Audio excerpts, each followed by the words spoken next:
Everybody, welcome back to Record-ology. I am up here at Joe's Treasure Trove hunting for more cool stuff to feature on the show, and today's show is no exception for the cool stuff. So stay tuned, we've got an awesome one coming your way. You're not going to want to miss this.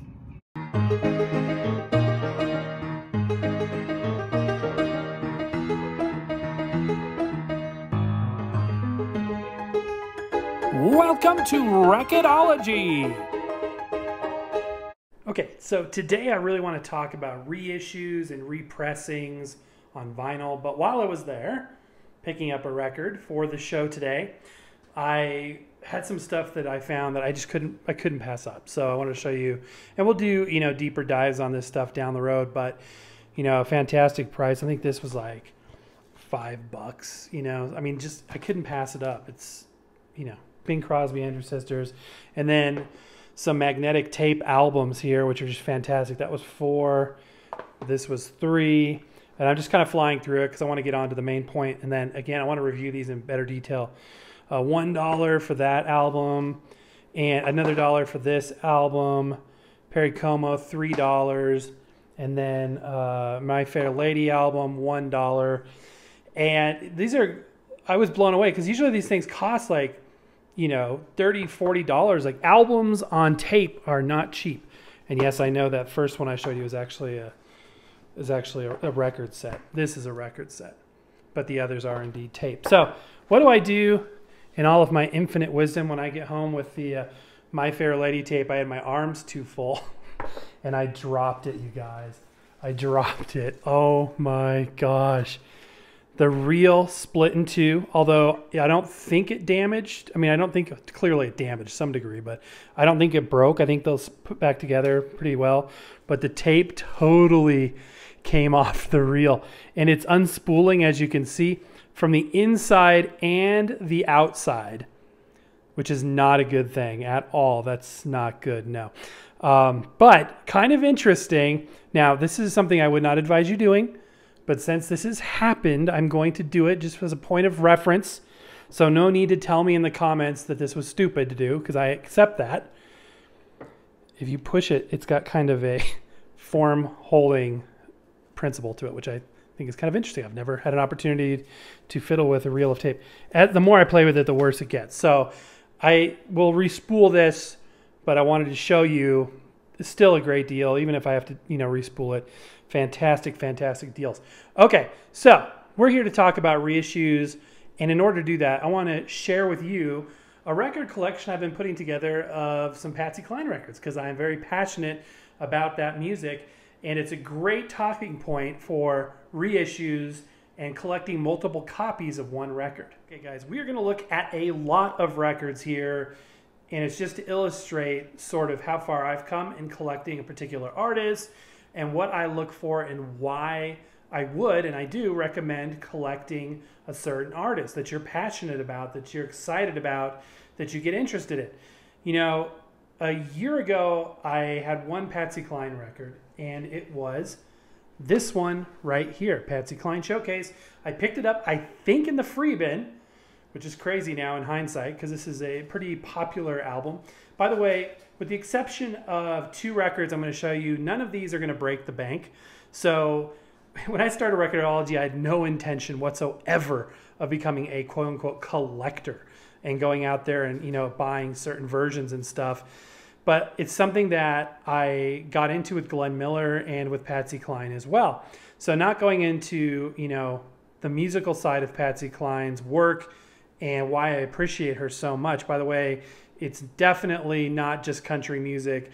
It is very much late 50s and early 60s pop music with sort of country overtones on some of her early stuff. She only recorded 104 songs, I think, maybe 102 songs in her entire life.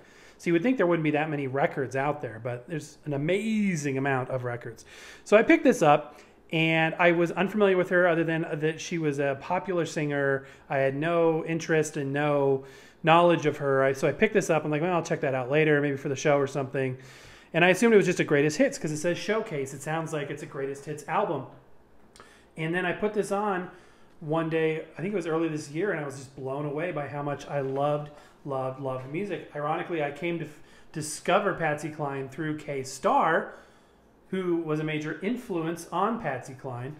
So I want to kind of show you 3 versions of this record that I now own and why. So this is the reissue. It has the Decca stereo label. As you can see, it says Stereophonic up there. The older versions of this would just have a monochrome Decca label, but this one is a reissue. The biggest way you can tell that it's a reissue is actually because of the cover art. This cover art was the reissue that was done after she had passed away. The original version was this version right here. And not only that, this is a mono issue. So let's take a look at what, well, it's on the back. Let's take a look at what the mono label looks like. Very similar to the stereo, but instead of saying Stereophonic up here, it says long play 33 1/3. So this is, again, not the original because it doesn't have that old school black on silver or silver on black Decca label. So this is probably a second issue of the original cover art.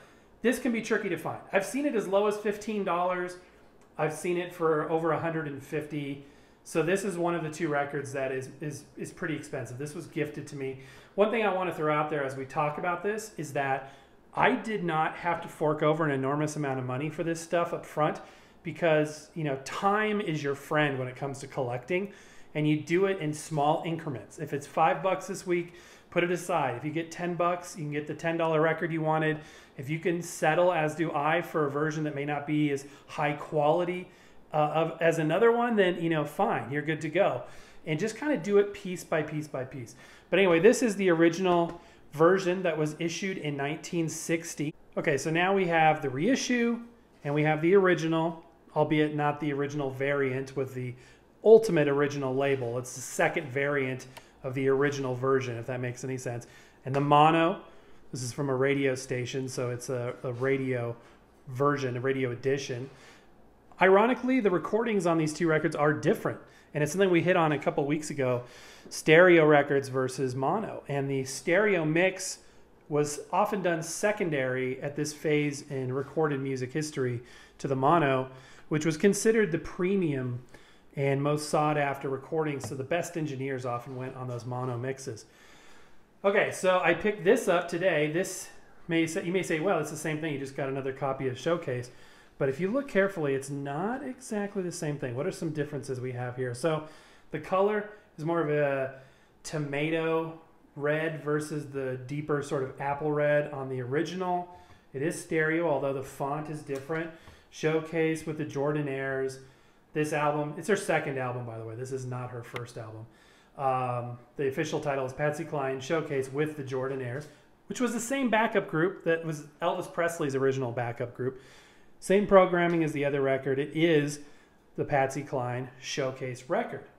However, this is a reissue, a very recent reissue. Notice it does not say Decca, and there is not the Decca matrix number up there. And if we flip this over, let's show you the back of the original versus the back of this reissue. Let's get this off camera for now because we're not talking about that.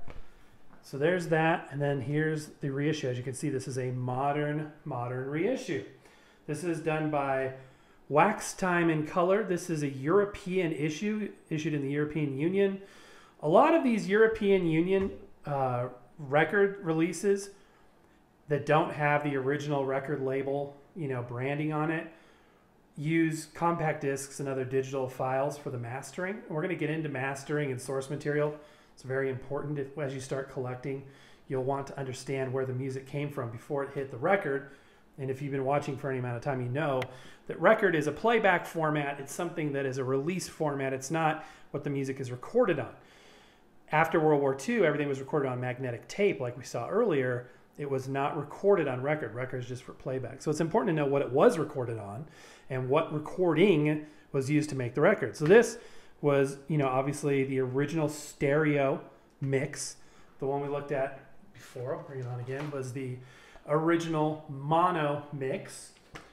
This will be the stereo mix. However, I can guarantee you, and I'll tell you why in a couple of minutes, why this did not use the same source material as that.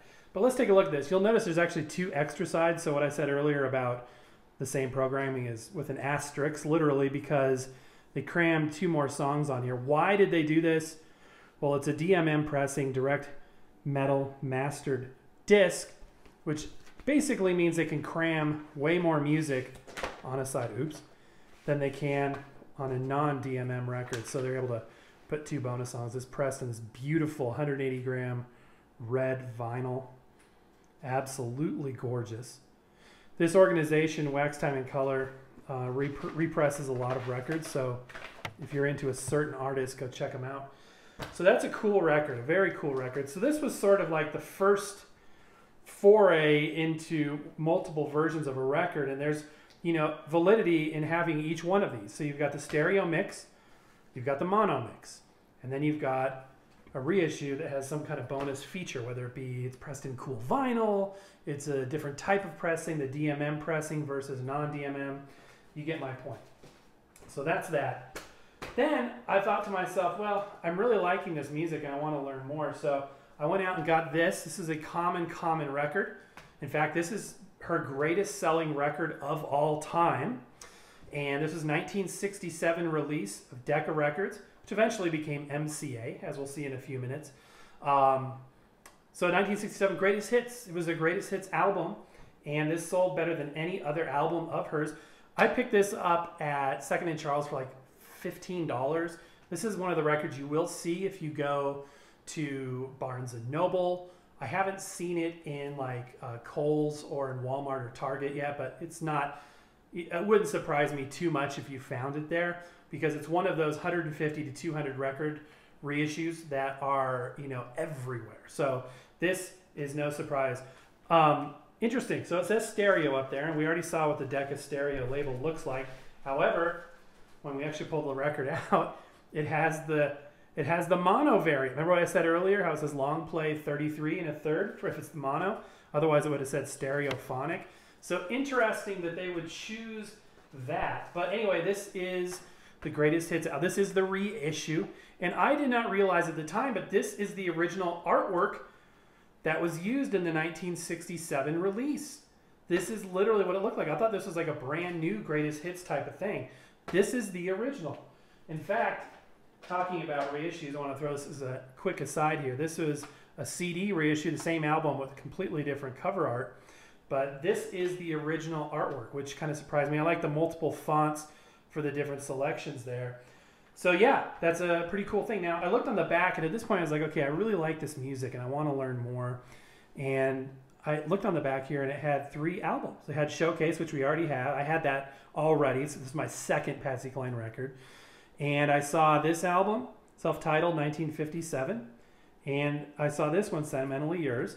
Did some research, and sure enough, those are the only 3 records, the only 3 albums, I should say. She released, you know, 102 singles. But the only 3 albums that were released during her lifetime. So I thought, great, this will be easy. I'll get all 3 records, and I'll have the entire collection. And assuming that's that, because that was all that was listed here, that's as far as I would need to dig. Oh, how wrong I was. So it turns out that those 3 albums were the only 3 issued during her lifetime, but there was a lot more music that didn't get issued before she passed away. So she had many albums come out after she passed away with music she had recorded during her lifetime. But on the topic of this guy, oops, I'm gonna have to pick up my mess after the show. This is actually another copy, obviously, of the same record. This is the MCA reissue. This is from the 80s. And as you can see, it has the same artwork, but the color is completely different here. We've got a light green, almost a lime green. And this reissue, it turns out, has this kind of, I don't even know what you would call that. It's kind of a dingy, darker, kind of a tealish, greenish color, but obviously very similar. What's ironic is the older pressing has a sharper imagery. This looks, you know, like it's, you know, a lower resolution photograph. So it's kind of interesting. You'll notice this photo session is apparent in a lot of these albums. It was the same one used on Showcase. I've already got it buried, so I won't bring it out again. But this photo shoot is on a lot of her material. We'll see that come up. Pay attention to that yellow overcoat. We're about to see it again. So anyway, this is the MCA reissue, and this is the record I picked up today. This is what I was looking for this show. And it is on the 80s MCA label, which I'm sure you've seen before. Very thin record, by the way. This is very, very thin. And the original 1967 version of this album is something I would like to get. And, you know, it's going to say Decca just like that. And, you know, I don't know if there's a mono version of that or just stereo. I'm not 100% sure. About half of her music was recorded in mono and half in stereo. She actually wasn't a Decca recording artist until 1960 when her second album came out. Before that, she was with Four Star Records, which was very restrictive. She made half of the commission, or half of the, what do you call it? I guess it is a commission. Half of the royalties, there's the word, that male artists were getting at the time. Her producer also had complete control over what songs she recorded, so they butted heads. She was able to finally break free from that as she, you know, from 1955 to 1960, she was on that Four-Star agreement. Now you may say, why aren't the records labeled Four-Star? Well, Four-Star licensed their music for the most part to Decca. So even though all her records say Decca, she wasn't truly a Decca recording artist until 1960 and Showcase was released. So very interesting trivia about this album. This album represents the only backup available, the only archive source material that exists of Patsy Cline's to this day, because all of her music, along with so many other artists, was destroyed in the 2008 Universal Studios fire, where they were keeping all the music masters, which is ridiculous. Everything has now since been moved to the vault in Kansas. I think it's near Hayes, and more so, all the music is being stored at Iron Mountain in Pennsylvania. But they hadn't done that at this point, and all of her music was destroyed, except for one album reel, and it was this album, her greatest hits. The album reel was in Nashville. It had been ordered and shipped to Nashville for some reissue or some project, and because it was in Nashville at the time, it did not burn like all the others. So the album on the left, the 2006 reissue, actually uses a digital remastering done in the early 2000s, like 2003, that was done for a different format release. Whereas this uses that analog reel, album reel, which if you think about it, an album reel is going to be a dub, right? Because you take the individual masters, you dub them onto an album reel, and that becomes the album master. So the only source material that exists of Patsy Cline's now is a dub, the album reel for Greatest Hits. Now I know that there are a couple other reissues that have been done on 180 gram vinyl for this, including one on 2 discs at 45 RPM. And they claim to use the original album reel, the original source masters. But here's the thing. This release uses a far higher quality master, digital remaster, than this analog remaster, and that's the one they chose to use. Inside scoop. Somebody told me that is in the know. That's the bulk of it, but I want to show you, kind of fly through some of the other albums in my collection. This was the 4th album that was released. It was, you'll notice that same jacket, same photo shoot. This is a 2-disc gatefold set. There's a few songs that are reissued, and then about 8 that are brand new that had not been issued at that point. This is a stereo version of this. This was the next album released, A Portrait of Patsy Cline. Again, majority of this is new music that had not been released up until that point. I think this is 1964. This was 63, right after she passed away. This is 64. This particular copy is a mono radio version, and it is scratched to high heaven. In no particular order now. This is a 1980 thing where they took Jim Reeves and Patsy Cline's voice and edited them together into a 4th duet. And Jim Reeves actually passed away in an airplane crash separately, similar to Patsy Cline. Up next are some Hilltop reissues. At this point, I believe these are all reissued. This quality of Hilltop records is not the best, but it was something that is worth collecting if you're a collector. So some interesting music. Very cool stuff. Now this album was gifted by one of you guys. This was, I think, my 3rd Patsy Cline album. And it's another European DMM release. And check out how many songs they crammed on each side. 11 tracks on each side. That is ridiculous. It all has to do with the DMM mastering. That's the only way they're able to do that. It allows them to, you know, cram a lot more music. This is a Vocalion release. Vocalion was a sub-label of Decca MCA. And this is another release that had some music that had not been seen before. This is the self-titled 1957 album. This cost about less than $50. I've seen it go for well over $100. I don't think I've ever seen it lower than like 30-ish. This is the other record that, you know, I did fork up some decent change. Now some of you will be like, $40, that's nothing. You know, I've spent hundreds on a record. Well, I haven't, okay? This is also a mono issue, and this one, I believe, yeah, this is not an original. It's the original artwork, but it's a repressing. As you can see, it does have the secondary label. But this one, Sentimentally Yours, this is also a mono edition, does have an old school Decca label. This is my only Patsy Cline with an old school Decca label. Now, as you can see, it's not black and silver like I was saying. It's pink and black. This was a special promo copy, which is exciting to have. But that's what that original label looked like, only in black. And then I also have That's How Heartache Begins in stereo, and then a mono copy as well. So as you can see, I have a sizable collection of Patsy Cline music, and I'm okay with that. I'm having fun doing it, and it's not breaking the bank, and it's an investment, although my kids will most surely not want it. Somebody's might, you know, down the road, but I'm enjoying it. While I'm at it, by the way, really quickly, there is the 8-track, I think we've already shown this, of the Patsy Cline Story album. We already saw the Greatest Hits CD version.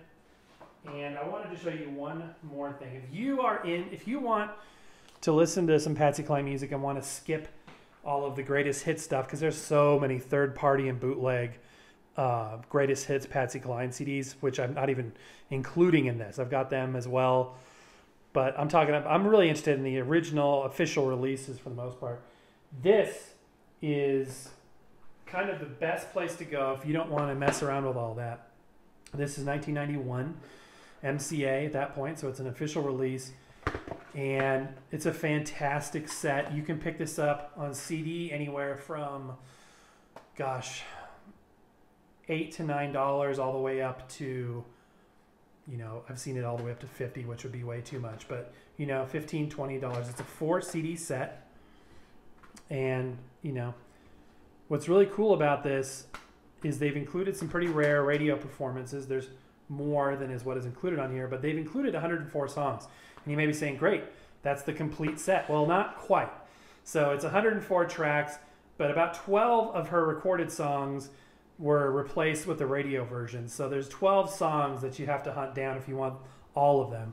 But it's pretty much, I mean, it's the bulk. I mean, it's a lot of stuff. This amazing book. And then what's really cool is it has a complete discography. And you can see all of those albums. We looked at all of these. I have every single major release. Now, if you go back prior to this album, these are EPs. And that's a separate, I mean, these are rare. These are hard to find. You're going to fork up some money for the EPs. I haven't even, you know, gone into that world whatsoever. For me, it's just been the album. So I picked that up. Sound quality is amazing. I also found a couple extra discs from this set, just loosely ones, so I picked those up as backup.